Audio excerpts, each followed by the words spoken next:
Alhamdulillah, la haula wa la quwata illa billah. Asyhadu an la ilaha illallah wahdahu la syarikalah wa asyhadu anna Muhammadan abduhu wa rasuluh la nabiyya wa la rasulah ba'dah. Amma ba'd. Ketemu dengan saya Abina Yuri di kuliah virtual mata kuliah kewirausahaan atau entrepreneurship. Saya harap teman-teman yang saya banggakan hari ini sehat, fit, fresh, dan siap untuk belajar bersama tentang kewirausahaan. Materi kita kali ini adalah tentang mukodimah. Ada dua hal yang ingin saya sampaikan.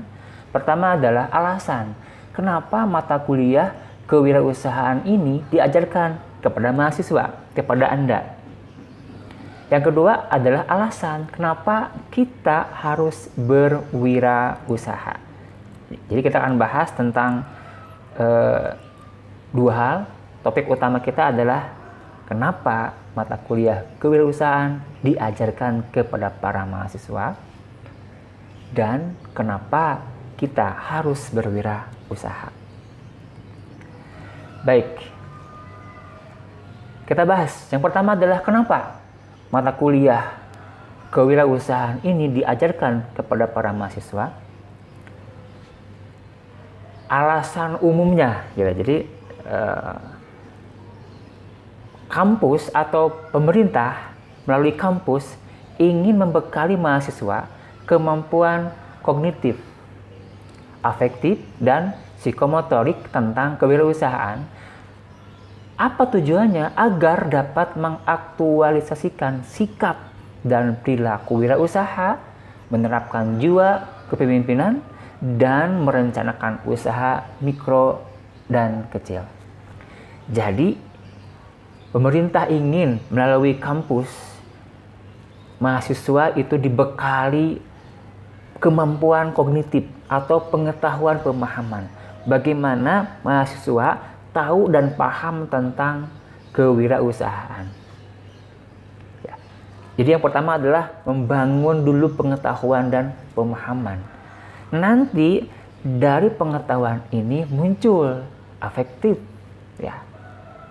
sikap sikap hati. Kemudian muncul juga psikomotorik, kemampuan atau skill.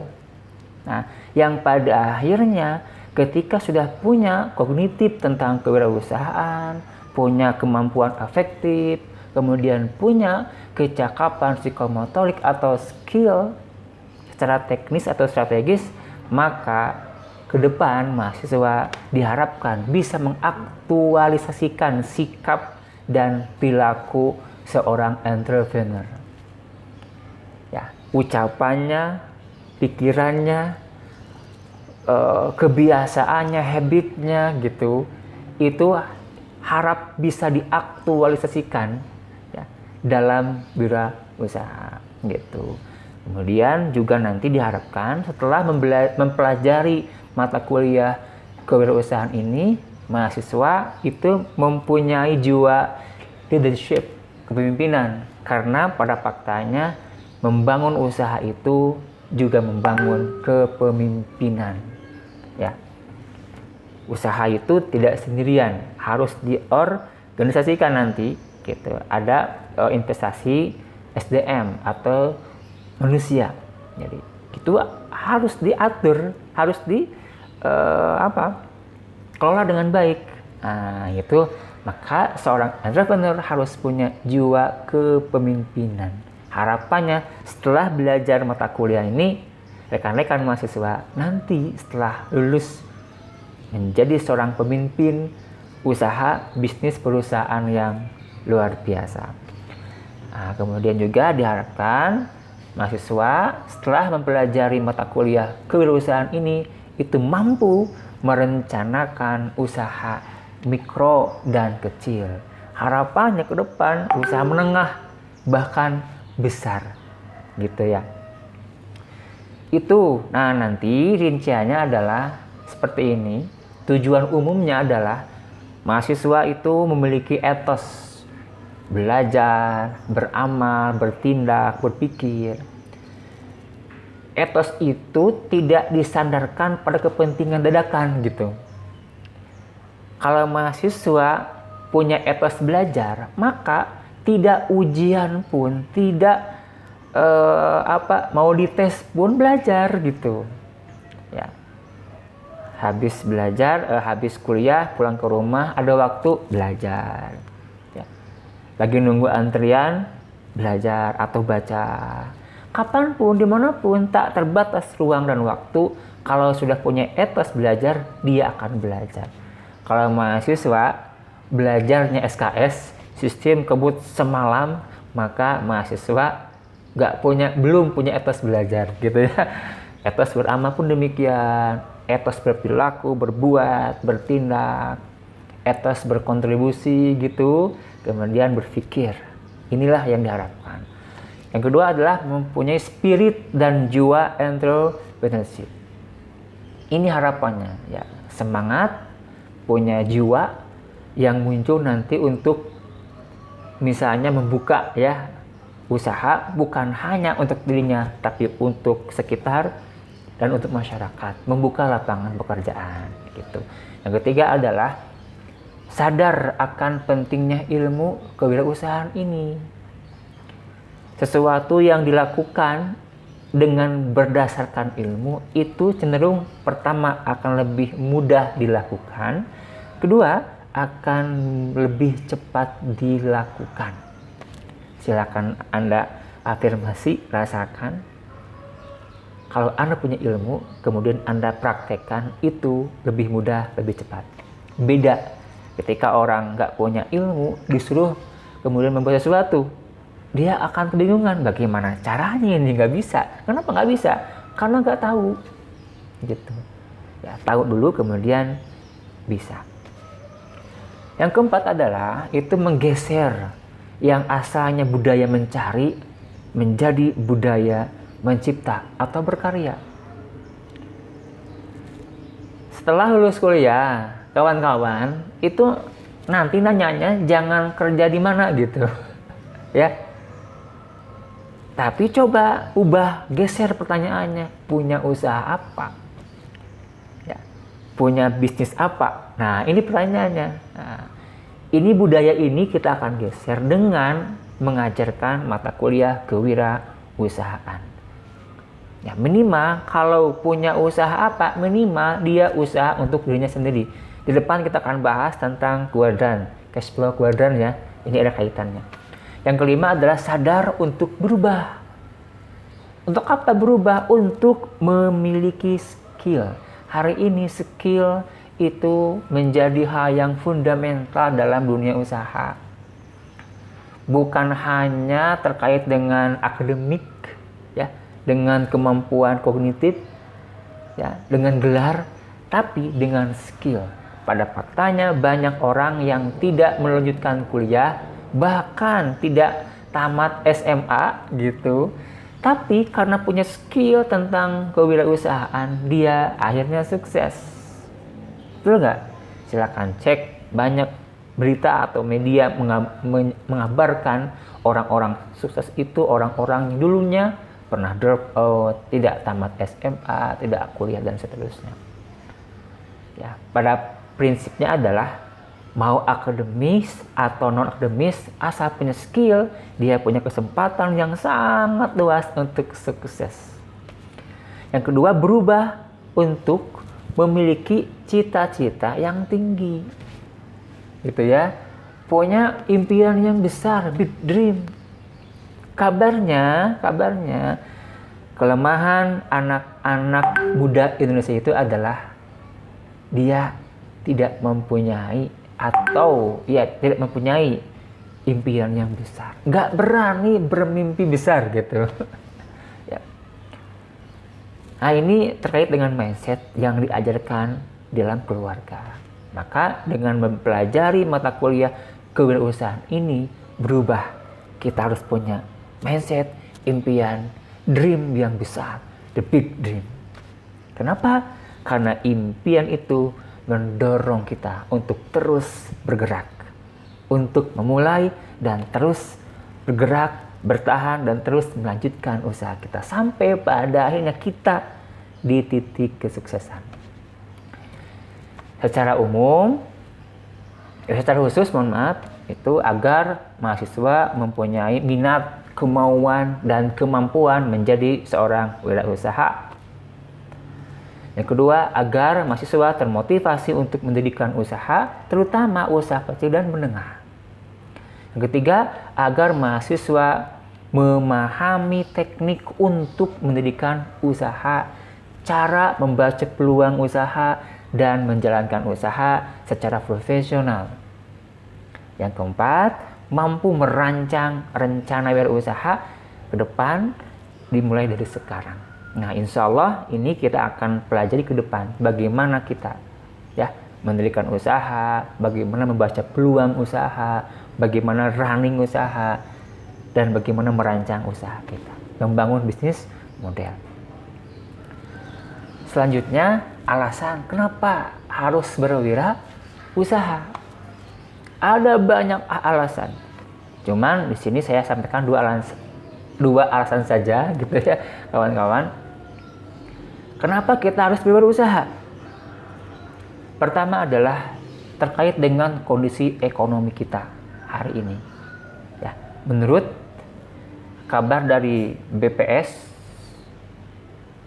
Gini rasio kita atau kesenjangan ketimpangan kita itu ada di angka 0,315. Secara hitung-hitungan ini ketimpangannya rendah. Tapi substansinya masih ada ketimpangan gitu. Yang kaya dan yang miskin timpang gitu. Yang kaya makin kaya, yang miskin makin miskin. Ini sebuah adagium yang mungkin fakta gitu, mungkin fakta. Ya, nah, ditambah lagi dengan pernyataan Pak Bambang Widianto, beliau sekretaris eksekutif TNP2K. Kata beliau, 1% orang di Indonesia menguasai 50% aset nasional. Jika naikkan jadi 10% keluarga, maka ini menguasai 70%. Artinya sisanya 90% penduduk Indonesia memperebutkan 30% sisanya. Itu yang perlu dikoreksi. 10% orang Indonesia menguasai 70% aset negara. Sisanya 90% Indonesia, rakyat Indonesia itu memperebutkan 30% aset negara.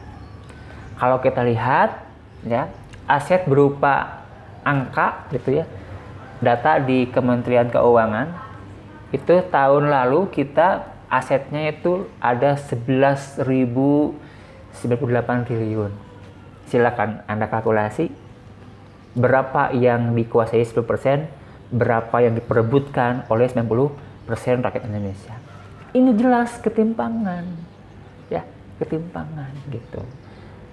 Walaupun tadi angkanya di 0,315, tetap substansinya masih ada ketimpangan. Ini harus dikikis sampai pada akhirnya bisa di 0 gitu ya. 0,00 sekian. Nah, itu sudah cukup luar biasa. Kemudian ditopang juga dengan jumlah penduduk miskin di Indonesia. Ya, angkanya 10,14%. Itu jumlahnya sekitar 27,54 juta jiwa. Artinya masih ada orang miskin di Indonesia yang harus kita support, yang harus kita bantu agar mereka kemudian bisa merubah keadaan dirinya menjadi orang-orang yang mapan, ya, orang-orang yang mapan. Nah, bagaimana solusinya? Nah, dalam Islam itu diajarkan ternyata. Ini ayatnya kita ambil dari ayat inspirasi tentang harta fai. Ma'afa Allahu ala rasulihi min ahlil qura falillahi walil rasuli walidil qurba wal yatama wal masakin wa ibnis sabil kaila yakunu dulatan bainal aghniya'i minkum. Kata kuncinya adalah kaila yakunu dulatan bainal aghniya'i minkum, agar harta tidak beredar hanya di antara orang-orang yang kaya saja. agar harta merata distribusinya. Artinya Islam sudah mengajarkan tentang pemerataan distribusi pendapatan yang diamanahkan oleh undang-undang. Quran sudah jauh-jauh hari mengajarkan gitu. Nah, bagaimana mekanismenya? Ada dua mekanisme pemerataan. Pertama, mekanisme filantropi. Artinya orang-orang yang kaya harus gemar berzakat. Orang yang wajib zakat harus berzakat. Nanti zakat ini akan disebarkan kepada para penerima manfaat atau mustahik. Bisa dilihat dalam Quran surat At-Taubah 60. Innamas shadaqatu lil fuqara'i wal masakin wal 'amilin 'alaiha wa mu'allafati qulubuhum wa fir riqab wal gharimin wa fi sabilillahi wa ibnis sabil faridatan minallahi wallahu alimun hakim. Silakan nanti cek terjemahnya At-Taubah 60. Ya, harus juga bergemar berinfak, sedekah, kurban dan lain-lain. Fakulu minha wa at'imul qana'i'a wal mu'tar gitu. Ada orang yang berhak itu, ada orang yang berani minta, ada orang yang malu minta. Dua-duanya tetap mustahik harus dikasih. Nah, dikasihlah tuh mereka, maka pendapatan, kekayaan, harta merata di kalangan orang-orang yang membutuhkan. Ini mekanisme filantropi. Tentunya jenisnya, kuotanya terbatas. Ya, terbatas. Seperti itu. Yang kedua, mekanismenya adalah komersial. Ya. Ini yang tadi saya kaitkan dengan cashflow keluarganya Robert Kiyosaki ya. Employee, self-employee, business owner, dan investor. Nah, maksudnya adalah harta itu agar merata, maka tiap-tiap kita harus ada yang menjadi seorang usahawan atau wirausaha. Jangan dimeratakan dengan minta gini enggak. Kita sendiri yang harus menjemput peluang agar harta atau aset negara itu kita ambil kuehnya gitu. Masing-masing silakan ambil. Yang ini silakan ambil, masing-masing ambil. Dengan mekanisme komersial. Dengan self-employed atau business owner atau bahkan investor. Gitu ya. Ngambil jatah aset oleh masing-masing, tidak nunggu dikasih oleh orang lain. Nah, artinya membangun usaha atau menjadi seorang wirausahawan. Entrepreneur itu adalah mekanisme komersial untuk pemerataan distribusi pendapatan. Dalilnya, Quran sudah mengajarkan juga.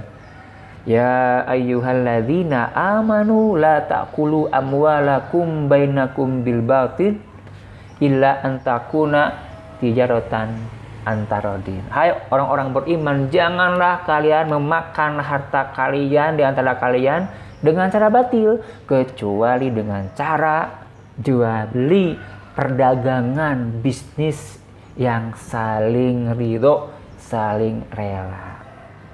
Ini Quran mengajarkan tentang entrepreneurship. Apalagi naik badan jadi business owner ya.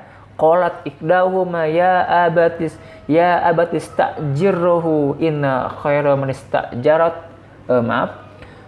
Saya ulang lagi. Qalat iqdahuma ya abatis ta'jirruhu inna khaira man istajarta al-qawiyul amin. Satu di antara gadis tersebut berbicara kepada ayahnya, wahai ayah, jadikanlah ia Musa itu karyawan kita. Sesungguhnya karyawan yang terbaik itu adalah yang kuat dan amanah.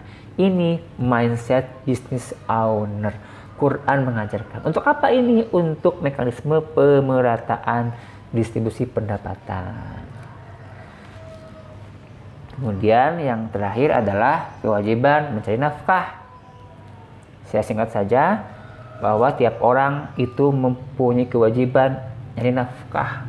Minimal diri sendiri, kemudian untuk anak istri, untuk keluarga, dan untuk masyarakat yang lain. Ibda binafsika fatasaddaq alaih. mulailah dari dirimu sendiri, sedekahkanlah untuk dirimu. Fa in fadala syai'un fali ahlika, kalau lebih maka bagilah untuk keluargamu. Fa in fadla an ahlika syai'un falidhi qorobatika, kalau untuk keluargamu itu lebih, masih banyak, sedekahkanlah, nafkahkanlah untuk kerabat-kerabatmu. Fa in fadala an dhi qorobatika syai'un fahakadha wa hakadha baina yadaika wa an yaminika wa an shimalika. Jika untuk kerabatmu juga sudah masih sangat banyak lebih gitu, maka untuk ini, untuk itu, untuk program ini, program itu gitu, dan kanan kirimu. Artinya kita bisa membangun program kemajuan keumatan. Ini dalil sahih ya tentang kewajiban menafkahi diri sendiri, keluarga, masyarakat, bahkan agama dan juga bangsa gitu. Dari mana ini terjadi? Ketika seseorang punya hasil apa? Hasil usaha. Maka menjadi seorang entrepreneurship itu adalah sebagai sebuah wasilah agar kita bisa menafkahi diri, minimal keluarga, masyarakat, dan seterusnya. Kemudian ini saya kira sudah tadi dibahas ya tentang dalil entrepreneurship. Itu rekan-rekan sementara pengantar kewirausahaan. Insya Allah kita akan lanjutkan di kesempatan yang akan datang. Kita akan membahas insya Allah tentang pengertian, definisi ruang lingkup entrepreneurship dan karakteristik entrepreneurship atau entrepreneur. Terima kasih atas perhatiannya. Mudah-mudahan teman-teman menjadi orang yang sukses dari usahanya, sukses dan barokah hasilnya. Assalamualaikum warahmatullahi wabarakatuh.